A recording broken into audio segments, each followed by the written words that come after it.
This one is called Anime Ruined by the Adaptation. And right now, I can already think of a couple that's airing this season. Tower of God. What did they do to Tower of God, man? Oh my god, season 2. Bro, season 1 was this like mystique world building, so deep and rich with lore and mysteries. And season 2 is like, what are we doing? I don't give a fuck. Like, Bomb just unlocked the enemy of Thorn and ain't nobody care. And then there's Blue Lock, where Blue Lock is actually doing really well in terms of performance because people want to see a train wreck, I guess. Even if the animation is non-existent, the story is so hyped that it suddenly just carries it. Anyways, let's check this video out. Hello fellow anime enjoyers. Every season there are a few animes that everyone's hyping up and expecting to be the next hit. But occasionally some of those end up falling into the bottomless pit of adaptations gone wrong. Why? How? Who's to blame? Those questions. Who is to blame?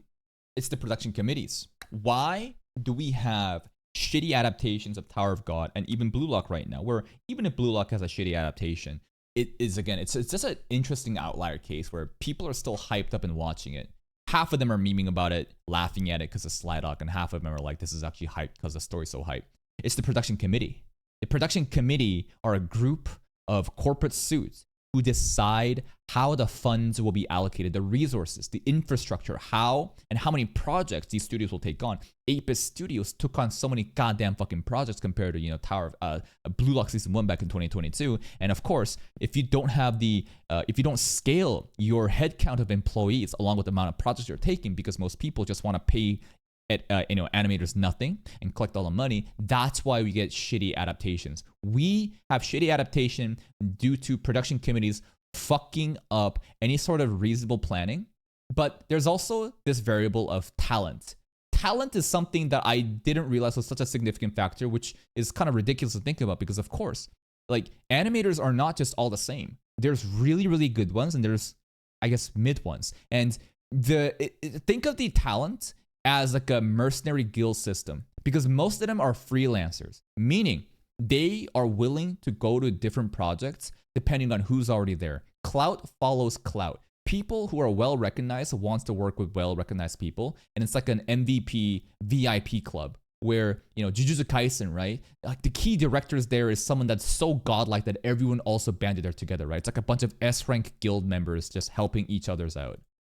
Questions usually go off the radar or get forgotten as soon as the next anime season starts. But now, with two very recent cases and everyone talking about it, let's revisit Blue Lock and Uzumaki. it a few times when everything went tumbling down and left the anime community. This is Nanatsu no Taizai, right? 7 Deadly Sins. And the one on the right, is this Promised Neverland or what? I don't know. A lot of people cry about Promised Neverland Season 2, but I don't think the art is. I'm not really... This is Promised Neverland? Okay. In ashes. Before we get into it, Did Car react to South Korea coup attempt? I'm not a Korean citizen though. Like just because I'm Korean doesn't mean I have insider knowledge of what's happening in Korea right now. I don't think that content would do well anyways. consider joining one of our membership plans for early access, private Discord chats, exclusive react and review requests, and much more. I might have to go watch that Asmongold video or the Mujin video about the Korea situation though. It's like, what kind of input am I gonna give though? Anyways. Let's start with the recent one, still currently airing. Blue Lock.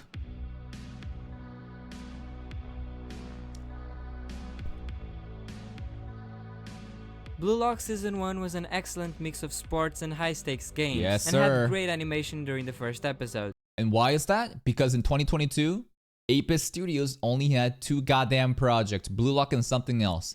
Compared to 2024, bro, they're juggling so many different things. They fucked up Irregular Magic High School Season 3. And Tensura Season 3 was also so mid. Receiving Mid as in the effort that they put into the anime. Tensura should be way better. mostly good reviews and ratings. I personally love it for the art style, the edginess, the hype, the competition, even if it wasn't completely perfect. After it ended, a spin-off movie and a sequel were announced. Whenever you have a movie announced, it's not a good thing. Especially if the timeline is such that the movie and the anime season is coming at the same time. That most likely means there's a tight fucking schedule. And you shouldn't just be like, wow, movie, we're gonna do so well. It's like, bro, you never No, like they are overworking their limited staff, and they're spreading their resources too thin. Announced. The movie wasn't impactful at all, and I dare saying most Blue Lock watchers didn't even bother giving it a chance. Yes, you know why? Because who the fuck cares about Reo and Nagi? And here's the interesting situation. The manga readers, the source material readers, apparently Reo is like a really, really cool character in the future, right? But sure, let's just assume that Reo like pops off in the future. Here's the thing. The average anime only does not view this character as like a godlike character. They don't care about the Nagi Reo situation, right? So maybe the movie was banking on like, yo, everybody loves Nagi Reo in the manga shit, right? Let's make a movie. But who's watching the movie? A significant portion of that's gonna be anime onlys. No one gives a fuck about this character. He hasn't had the time to shine yet. Blue Lock watchers didn't even bother giving it a chance, me included. Fast forward a few months, and the first promotional video for the second season was released, and fans went. Yo, the like to dislike ratio here is pretty good. But the U20 arc trailer, bro, oh my god, people knew. We got catfished here. Like, hold up. Something smells like. Yeah, something smells like nothing is moving. Something smells like we're not showing the soccer scenes. It just feels like we're just having still frames with the camera moving around with dialogue. PNGs. Yeah, while the trailer had consistent artwork, it didn't have much movement and mainly consisted on still frames. 8-Bit Studios has mastered the art of animating without animating. You have vibrant colors, bold art. Pause in any frame of Blue Lock and you'll notice that it looks fucking great. Now then play the episode.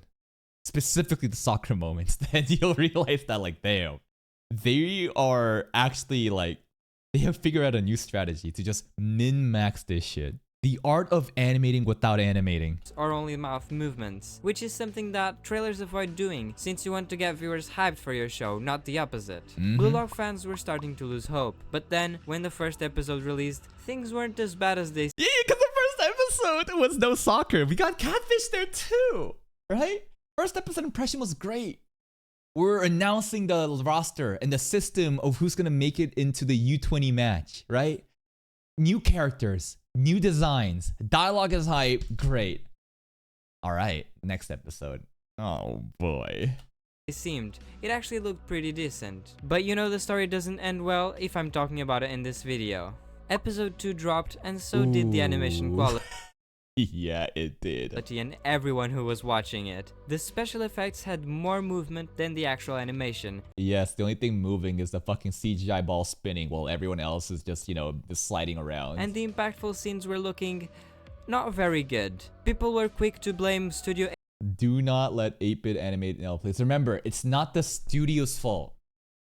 Rather than not saying the studio's fault, it's more accurate to say it's not the animator's fault. We've also seen multiple interviews, right? We've seen the guy Martin show up, a contractor working for Blue Lock, and said, bro, I animated that shit. I added in so many scenes in.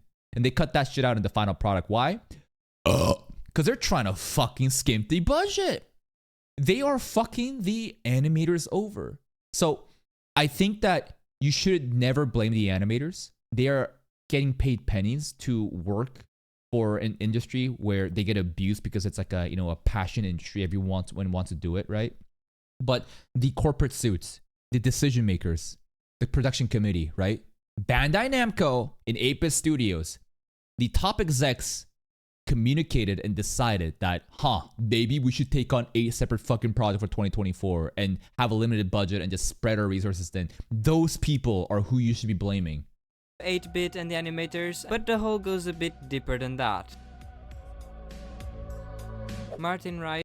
That's him, Martin, bro. He's the Blue Lock animator I'm talking about. Is a Chilean animator who worked on the second episode of Blue Lock, as well as other big names like Dan, came forward and enlightened. Oh shit, he worked on Dan too? And us with some important information regarding the poor quality visuals we were receiving. As he states in his TikTok, he was in charge of making the layout for 20 cuts from scratch, which and they didn't even get included. Didn't translate to the final result we saw in the episode. And that's on the production committee. Exactly. This. Okay, this guy's researched this shit. All right, he knows his things. who gave them a tight schedule, ending up on this sad situation where animators like Martin and many others did a lot of work for a weak payment and under bad work conditions that.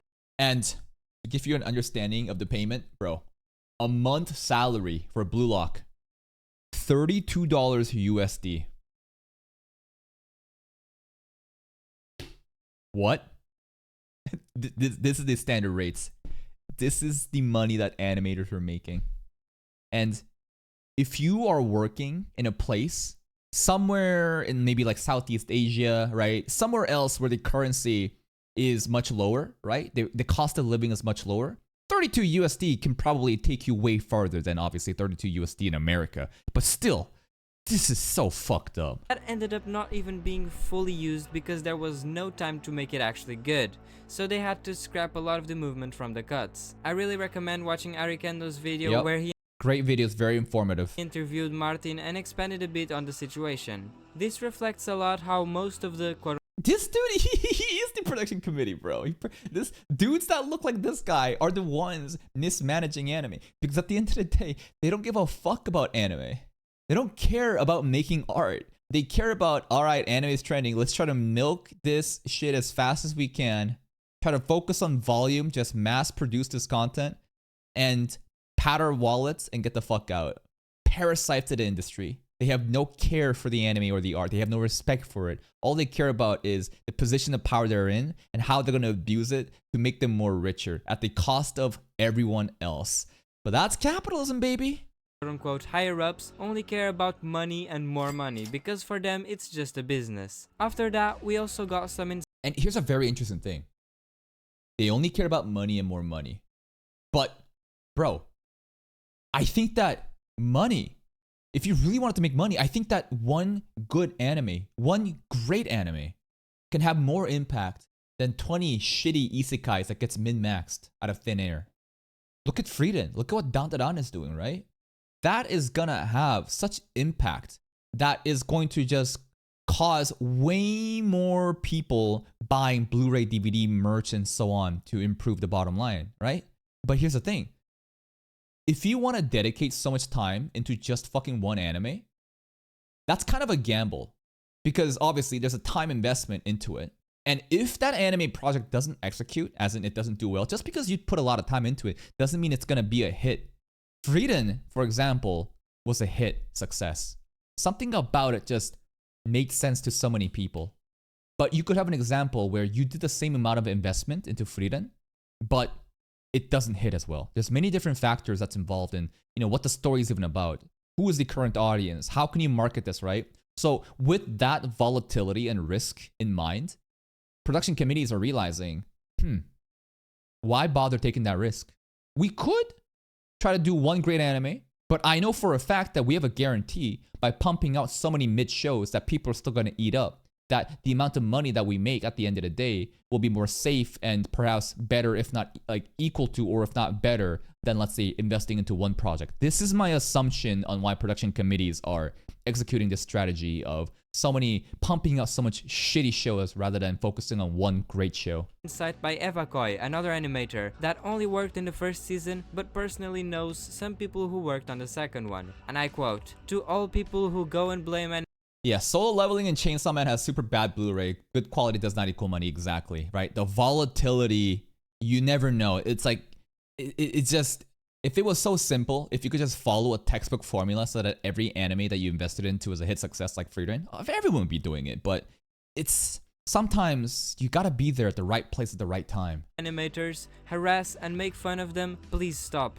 It is extremely not fair. They cannot change the overall situation and they are trying their best. They know how to draw and animate well. They don't have a chance to. So ultimately, all your concerns should be directed at Kodansha and the Blue Lock production Absolutely. committee. This further cements what was already stated before. The animators are not at fault. I think most animators went Never blame animators. Stupid kids on Twitter will blame the animators without realizing what the hell is happening behind the scenes. Imagine shitting on the animators when they're getting paid $30 fucking after putting in so much work in for that work to then be cut out at the final product, and then you're gonna blame the animators? Like, what? Generally make stuff that they can be proud of. People still have some hopes for the U20 arc, and I personally still enjoy the anime because of the themes, but there's Yeah, I really enjoy Blue Lock right now. Listen, I understand it's PNG lock. I understand it's slide lock. It should be way better. But it's one of my favorite animes during this season. The story is so good. And there's also a lot of funny moments that happens due to the shitty animation. It's a weird outlier where an anime that is getting such a shitty adaptation is still performing really well. no denying that it could have been something way bigger than what we got. 7 deadly frames, baby. My understanding of this is season 1 and how many seasons it took to get to the end, right? A1 Pictures, peak studio, they handled it with such care. Anything A1 Pictures touches, I think, is the standard is so good. They're great. And then due to lack of, I don't know, priority, lack of they just didn't care about it anymore, the studio changed and then everything just went to shit. Was it Fate? There was another key project, right? What was the anime that took priority over Seven Deadly Sins finale? Was it Fate? No, A1 Pictures doesn't do Fate. Ufotable does. I forget the exact story, how it went. The classic example of animation quality drop. Even people who never watched Seven Deadly Sins know Yeah, everyone knows about this shit because how ridiculous those fucking frames are. It's so funny. about this, because it turned into Yes, this frame, the frame in the bed. How is that a real frame? such a big meme in the anime community. But do you really know why it got to that point? Fate Apocrypha and Fate Strange. I vaguely remember A1 Pictures deciding to prioritize a different project and, offloading Seven Deadly Sins into a different studio where they were not ready to deliver. Well, I might have only seen the first few episodes of season 1, but I'll give my best to explain some theories about what happened. You see, season 1 and 2 plus the first movie were all produced by Aniplex in the studio A1 Pictures. Peak studio. Which is quite a solid one, but Yep. after that the anime switched hands to Studio Dean. Studio Dean is a pretty controversial studio, huh? Kind of like JC Staff too, right? Where you've seen quality works come out. Konosuba is great. JC Staff, their anime is Danmachi is fucking peak. Railgun is peak. But then there's some animes like One Punch Man Season 2 from JC Staff or Seven Deadly Sins for Studio Dean where a tarnished example like that stains your brand. Which does not have the best track record at all. It's speculated that this change in studio was triggered by the low sales for the movie, which maybe was expected to perform way better, so the They thought that if the movie won't perform well, that the final season of Seven Deadly Sins won't perform. Now, I don't know why they would have made this decision. Does the movie carry over into the final season story? Because the finale, the conclusion, the final part of a fucking anime? I feel like that's so important. But it decided, okay, if movie's gonna flop, I guess the final season will flop. So, Studio Dean, you wanna take it? producers all waved goodbye to the anime, and the new committee had less than a year to find a new studio. And that's how Studio Dean ended up This animation is insane. receiving it instead. However, they were already busy with other projects, therefore deciding to outsource, that is, contracting another smaller and less known studio, culminating on a rushed and messy production. What am I watching right now? Another critical point that settled the negativity Like, this is a real anime. This is the source material, bro. surrounding this series was the censoring. You know, in media, violence is often censored, either by changing the scenes, removing the blood, etc. But here, they went above and beyond, and that's how we got to experience the white blood. Oh, God. If there's anything, worse, it's like, bro, people just look like they're taking facials now. You take a girl, an anime girl that's on the ground all bloodied up, and you just change that color to white. Now it's looking like I'm watching a hentai. Yes, it looks really stupid. The strangest part is that certain episodes have normal red blood while others have white blood. And in a few scenes there's literally both at the same time. Come on, just decide. It's just like I think this is because, and this is actually really funny because it just looks like semen string. What the fuck? This is actually so sus right now. But this part, I bet you it's because their quality control does not exist. Where it's not that they're not being consistent, it's that they don't care. They are just like min-maxing again, just trying to fucking deliver a minimal viable product where quality control doesn't exist, therefore they missed out on that. Same time. Come on, just decide if you want to censor or not. Other than that, they also made some weird censorship choices in other violent parts. The most logical explanation would be the change of TV station and time slot. Most animes air at midnight, but this one aired around 6 p.m. Therefore, we need to show the kids the glory of white blood. Leading to the possible decision of TV Tokyo to censor it, because kids might be watching at that time. Such a fucking outdated boomer corpo mindset. That's one of the things that I really find frustrating about Japanese culture. Like, don't even get me started on their copyright laws, man. But everything is just so old and outdated and they follow tradition. And it's just like, bro, we need a little bit of a change up. Yeah, that's the theory. We can't really say for sure due to the fact that it's very inconsistent, but that's all we got. If we ever get 7 Deadly Sins voted in, I mean, we're kind of having the same situation with Index Season 3 too, right? But like, how would we watch the final season of 7 Deadly Sins? would we just end it after Season 3? We just watch... We just watched the first 2 seasons in the movie, and then we go watch the I don't know. Maybe there'd be a lot of people watching me for the final season reaction because of how bad the quality is and how we would just be laughing and shitting on it. Peach Boy Riverside. This is a title that I'm not clear of. Haven't seen this one. This is one of the examples I wanted to talk about the most because it's a really interesting and odd story. The adaptation itself is fine, the animation is decent, the pacing is fine, they don't deviate from the What the fuck? This ain't Beastars? What the hell? Original source. So you might be wondering, what went wrong with it? Allow me to explain. The script for the adaptation was written normally just like any other anime. They had all the episodes written and then the director had a brilliant idea. What if I shuffle all the episodes and completely change the order from the manga? I mean, that's unique. But you know what else is also unique?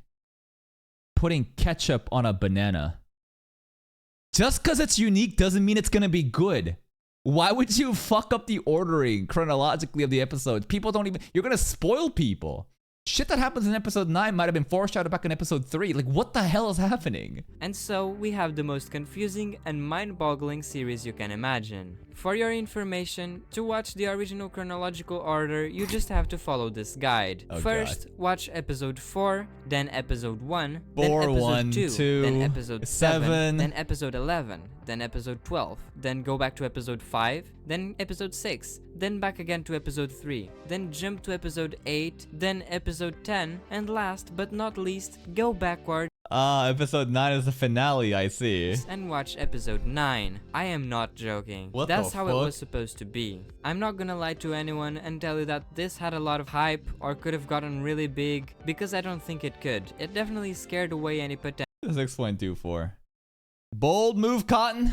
We'll see how it plays out. It's a rare dodgeball reference, but I get it, right? If you shuffle the order, maybe he thought that because of how shocking and unorthodox this way of releasing the anime would be, that a lot of people will be talking about it, a lot of people would be more interested in it, right? It's kind of like viral marketing by having the title of your anime be My Wife Reincarnated as an Elementary School Child, right?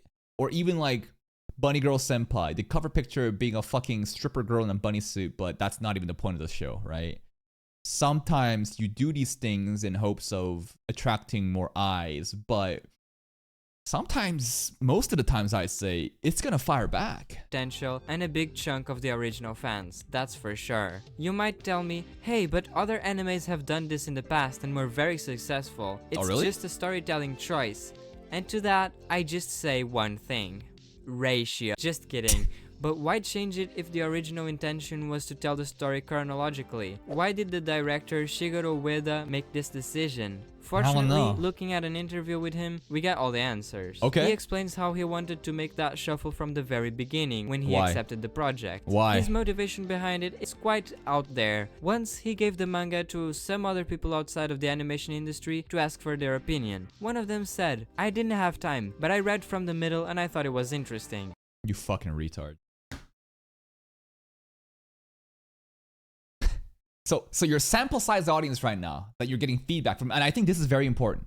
When you're doing business, whenever you want to run a business, you want to be an entrepreneur, you want to sell a product, you want to sell a service, you need to understand who the audience is. If you don't understand who your clients, who your consumer, the audience is, and what they want, you will never succeed in any business.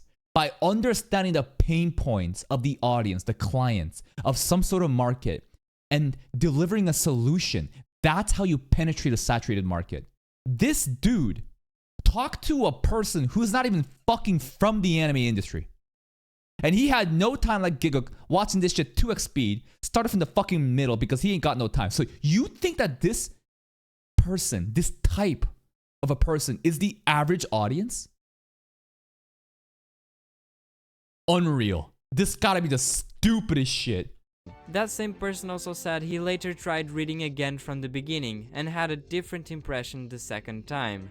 Yeah, I get, yeah, because he now knows what the fuck happened, leading up to the middle part of the book. Is that different impressions suddenly some sort of novelty that you can depend on and expect the audience to be like, wow, I started the anime off the middle of the episode and then second episode was the beginning and now I think this is the best thing ever. It's just like, bruh. Which gave the director the idea of rearranging the order to make it be seen from a different perspective. Both the production team and the original authors greenlit this idea. Fire them all. Fire them all. You greenlit. That's so stupid.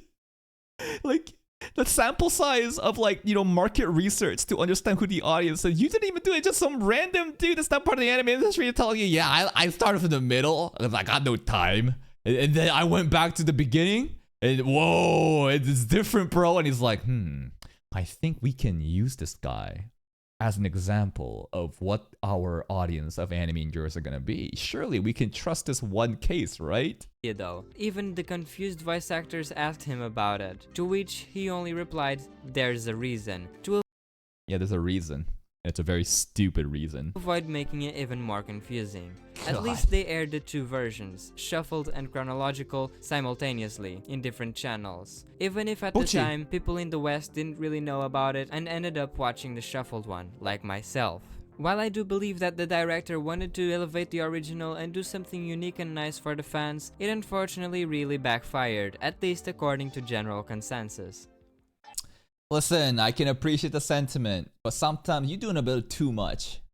You are doing way too much. I don't care if you had good intentions. You fucked up the source material. I'd be so mad if I was the author of this anime and like, bro.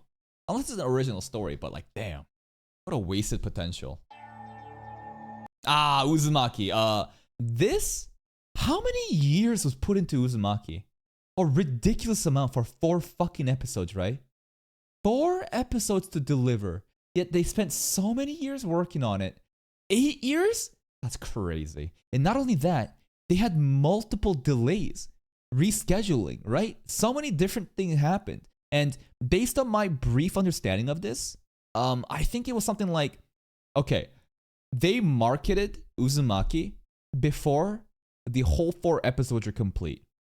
And they realized that they were put into this situation, that you hyped up Uzumaki, but the product's not finished and we don't have the resources to actually deliver episode 2 and 3 and beyond in the same quality as episode 1. That's why episode 1 is such a high quality,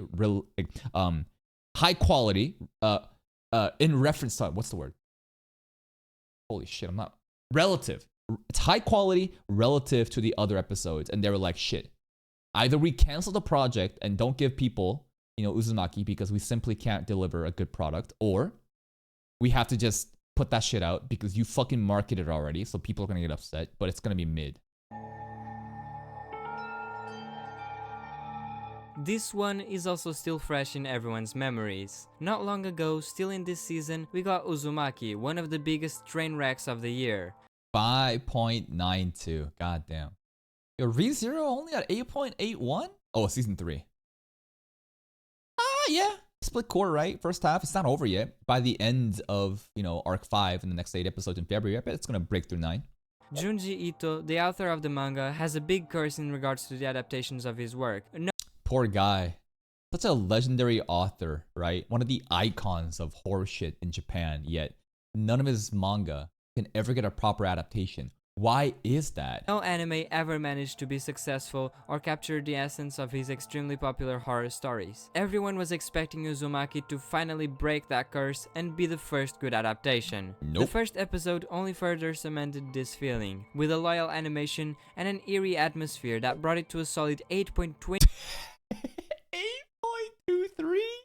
Damn, that's a fucking strong start, man. They catfished everybody. They catfished us harder than Blue Lock episode 1. 23 score on my anime list. Just like in Blue Lock, the second episode was the deal breaker, where everything fell apart. For context, this anime took 5 years since it was announced until it was released, to make 4 episodes. Okay. They first had to delay. I thought it was like 8 years, but 5 years. Still, it's fucking crazy that many years are invested, yet you got 4 episodes? How many people are working on this shit, bro? Half a person? Multiple times due to the pandemic, but fans were hoping those setbacks could also mean the production team wanted to really make it a high quality passion. Yeah, whenever shit gets delayed, I'm actually pretty positive towards it. Because I'm like, if you're gonna spend more time, like, I'd rather you take another year or so to deliver a really great product, because there's always so much shit happening. There's always so many different things to watch. I don't need the newest and latest seasons of the animes we're expecting. Take your time and give me something good. Project. As we now know, that's not exactly what was going on behind the scenes. So the first episode, the only one with a consistent good level of art and animation, was directed by Hiroshi Nagahama and Studio Fugaku, while the remaining ones shifted to Yuji Moriyama and Studio Akatsuki's shoulders. As you can imagine, changing studio and director after a single episode is definitely not a good sign. Executive producer Jason DeMarco made a series of now deleted posts on Blue Sky venting about the situation. Blue Sky is like a new Reddit, right? I heard it's kind of popping off. Mostly left-leaning ideologies. Funny, because Reddit already is that. It's fine, we knew this would happen. I can't talk about what went down, but we were screwed over, and the options were not finished and air nothing and call it a loss, like the example I told you, right? Just finish the air episode 1 and leave it incomplete. Run all 4, once and all, out of respect for the hard work we chose. Should've just fucking scrapped it, bro. Should've. Oh, it's a new Twitter, not Reddit. My bad. New Twitter.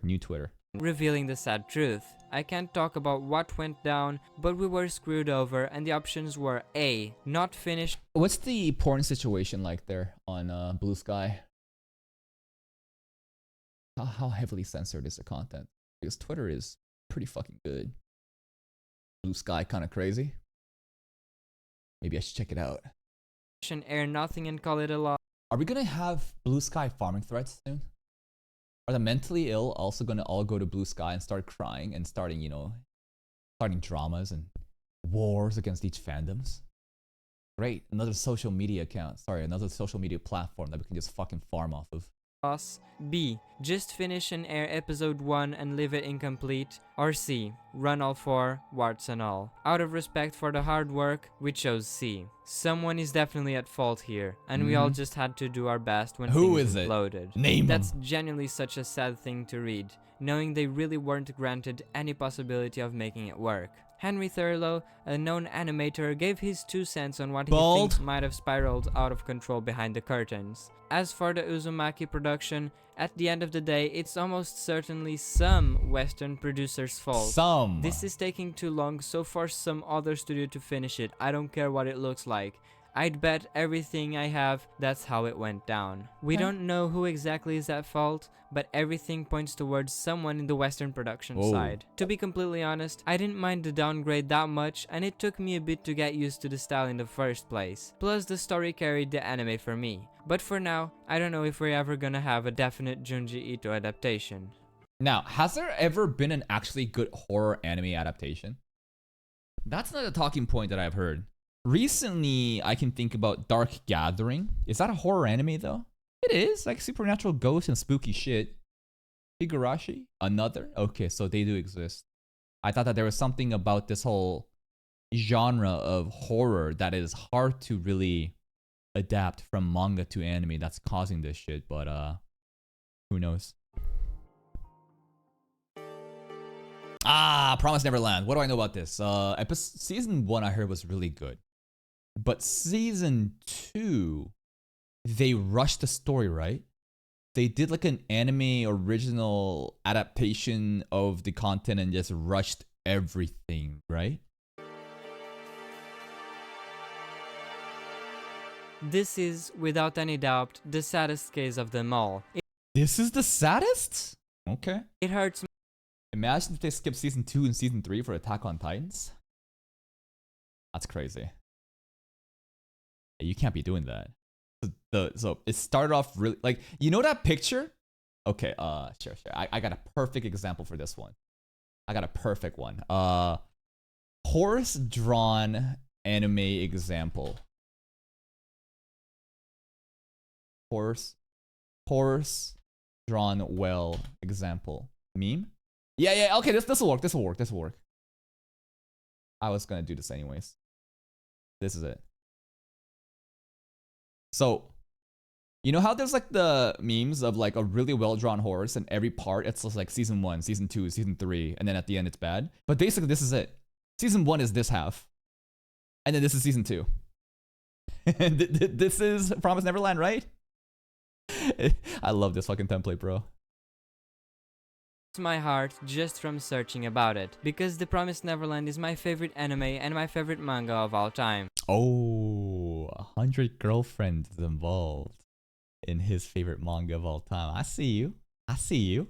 When I first watched season 1, I gave it only a 9 out of 10. But then I decided to read the manga, watch season 2, and rewatch the first one a couple times, and it just proved how timeless, unique, and extraordinary it is. Bro, makes me want to watch this. But if I'm gonna be so sad. This is gonna be kind of similar to like High School of the Dead, where there's no more after. But it's different here, right? High School of the Dead author passed away. Rest in peace. But for this, it's like, all right, season 1's gonna be good. Then you have season 2, but you know it's gonna be trash. That's gonna kill me inside, man. It's gonna kill me. Maybe we should just watch season 1. It just has a special place in my heart that no other anime could fill. All of that just contributes to the immeasurable disappointment that season 2 brought me. The first season adapted 37 chapters. We can treat this like your regular Magic High School, man. We'll just watch season 1 and then maybe we could do season 2, but in our minds, season 2 doesn't exist. Only season 1 exists. And that's how I'm able to live in peace with myself with what happened to Irregular Magic High School. And the manga has 181. That would be enough for around 4 to 5 seasons. Nice. But they just had to ruin everything. Season 2 adapted in 11 episodes, the remaining 144 chapters. 144 chapters out of 180 something chapter. First season was roughly 40 something. Then you got 100. This is worse than Classroom of the Elite adaptation, man. Holy, how what happened? Did the studio change? Did the whole team change? Threw away half of the arcs, skipped entire parts of the story, including the second best arc of the entire manga. Just skipped the best arc entirely. Goldie Pond. Not only that, they changed important scenes, adapted dozens of chapters in a slideshow presentation, changed the ending, made the characters look dumber, and rushed the hell out of every single step.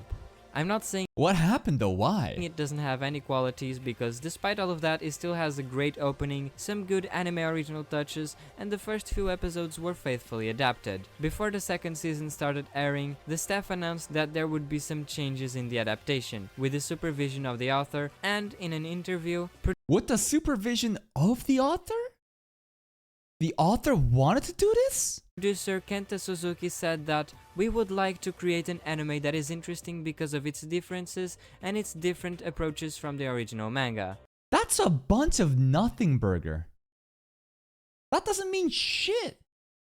What was his idea? That, like, maybe the author is fucking stupid. The author was like, yo, I don't like that the anime season 1 did so well. People are just gonna watch the anime and not read the manga. We should derail it. So you are enticed to seek out the source material. Is that what they're doing? Because the author was directly involved with it. If the root cause is the author's ego, then goddamn, you fucking deserve this shit. This is the official. How author is stupid if he wrote the whole manga? Well, here's the thing. You can be a very, very intelligent person, but you can also be a retard at the same time. People, when they're overconsumed by 7 deadly sins, you know, greed, whatever, people can't think properly. You start to rationalize in your mind that some things are going to be okay. So even if the story is amazing and he's an amazing author, that doesn't necessarily mean he's going to make the best business decisions, especially if there was something fueled by ego and jealousy. Official reason, but people suspect that there's a bit more going on. Maybe it was the low sales of the Blu-rays and DVDs, or the fact that the manga had already finished and it probably wouldn't boost the sales that much. Some people blame the author for allowing the production team to change it, others say the author might not have had any power to make those decisions, so we can only speculate. I don't know. And that's how we end this video. It's very sad, man. This whole video is actually very sad, but that's the whole point. We're covering animes ruined by the adaptation. I don't think I can continue anymore. Yeah. And that's pretty much it.